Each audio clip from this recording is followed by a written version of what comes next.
कलम कियान भारत की शान सिद्धांत संग्राम। आज सिद्धांत संग्राम की टीम है जन आशीर्वाद संवाद कॉन्स्टिट्यूशन क्लब।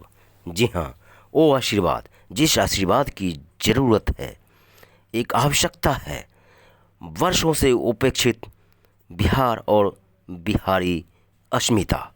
उस दरमियान अखिल भारतीय सैनी संगठन सभा पंजीकृत के राष्ट्रीय अध्यक्ष सुमेर सिंह सैनी की अध्यक्षता में कुशवाहा सैनी शाक्य मौर्य लोगों की एकजुटता कायम करने के लिए आशीर्वाद जनसंवाद का आयोजन किया गया नई दिल्ली में। एकजुट सैनी समाज, एकजुट कुशवाहा समाज, एकजुट मौर्य समाज। जी हाँ, सम्राट अशोक के महान विरासत को पहचान दिलाने, महान चंद्रगुप्त मौर्य के सिद्धांत वाला भारत लाने के लिए और आज के युवा आइकॉन जगदेव बाबू वाला अधूरा संकल्प को पूरा करने के लिए आ गए हैं आपका, हमारा, सबका चहेता निशिकांत सिन्हा। जन आशीर्वाद संवाद के बैनर तले दिल्ली वासियों से मांगा आशीर्वाद, लिया आशीर्वाद, एक बेहतर नहीं बेहतरीन बिहार निर्माण के लिए। जन आशीर्वाद पर देखिए यह विजय विद्रोही की। कुशवाहा को डांगी में बांट दिया गया, कुशवाहा में बांट दिया गया, जुलहार में बांट दिया गया और 3% 3.5% कुशवाहा की आबादी दिखाया गया ताकि हम सत्ता से दूर रहें, राजनीतिक क्षेत्र से दूर रहें। तो ये तो जितने भी सत्ता के लोग हैं वो जो मजबूत समाज के होते हैं उन्हें तोड़ने की कोशिश करते हैं। जितना भी अभी मैं जो काम कर रहा हूँ वो युवा के लिए ही कर रहा हूँ, खासकर शिक्षा के क्षेत्र में। और जो मेरे पास जो एक्सपीरियंस है उस एक्सपीरियंस को मैं बिहार में विकसित बिहार बनाने का काम करूंगा, क्योंकि वहाँ पे जो सबसे बड़ा जो अभी समस्या है बिहार में वो पलायन की समस्या है कि बिहार में जितने भी युवा हैं वो सारे बिहार को छोड़कर या यूपी की बात करें या बिहार की बात करें, वे दिल्ली जैसे शहरों में जा रहे हैं, मुंबई जैसे शहरों में जा रहे हैं, गुजरात में जा रहे हैं। तो बिहार का जो आज के समय में जो बिहार सबसे बड़ा सप्लायर बना है, सबसे बड़ा जो एक्सपोर्टर बना है वो लेबर का बना है। मैं सम्मानीय नीतीश गांधी जो हमारे बीच में आके हमारे को समय दिया है, हम उनकी दिल की गहराई से उनका मान सम्मान करते हैं। वैसे तो किताब तो सारी पढ़ चुकी है, किताब तो सारी पढ़ चुकी है, एक छोटा सा पन्ना बाकी है।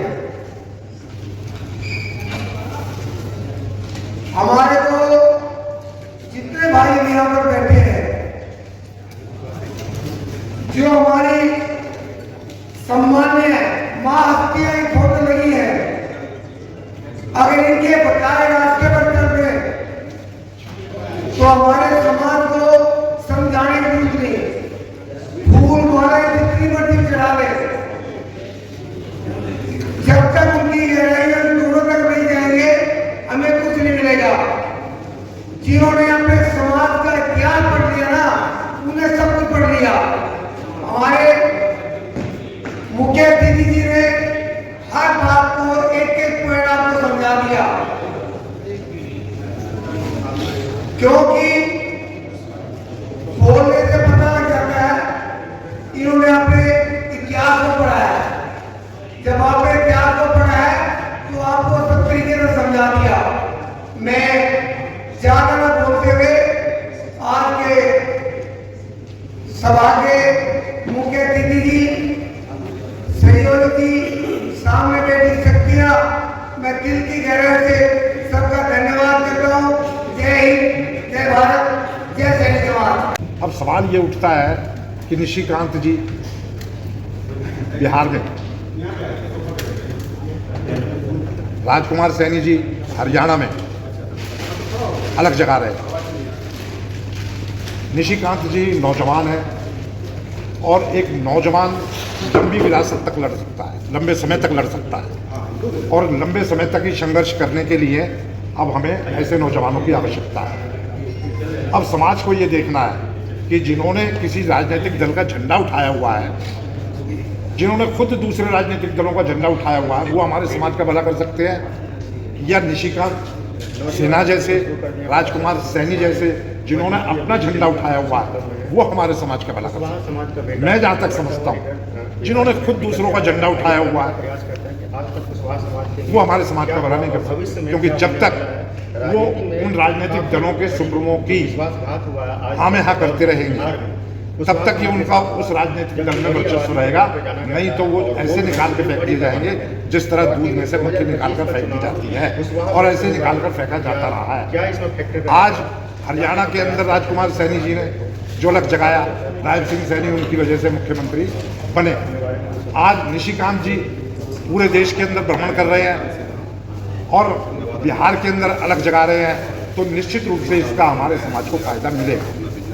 तो जहाँ तक मेरी समझ है और मैं विश्वास रखता हूँ कि आज हमारे जनमानस को राजनीतिक दलों के पीछे पड़ने की आवश्यकता नहीं है, उन नेताओं के पीछे पड़ने की आवश्यकता नहीं है जो खुद दूसरे झंडा उठाकर चल रहे हैं। क्योंकि कि हमारे ऐसे नेताओं को, सिन्हा जी जैसे, नीतीश और राजकुमार जी जैसे, इनको एक होकर लड़ाई लड़नी चाहिए। जब तक ये एक होकर लड़ाई नहीं लड़ेंगे तो हम जो है राजनीतिक दलों का विरोध नहीं कर पाएंगे, क्योंकि ये राजनीतिक दलों के पास अथाह संपत्ति है, छुपी हुई संपत्ति है, विदेशों में संपत्ति है, और वो अपने उस संपत्ति के बलबूते पर सत्ता हासिल करते आए हैं। लेकिन हमारे ये दो नेता निशिकांत सिन्हा और राजकुमार सैनी ये पता क्या कर रहे हैं, ये आपकी संपत्ति पे, आपके विचारों से, आपके सहयोग से आपको आगे ले जाना चाहते हैं।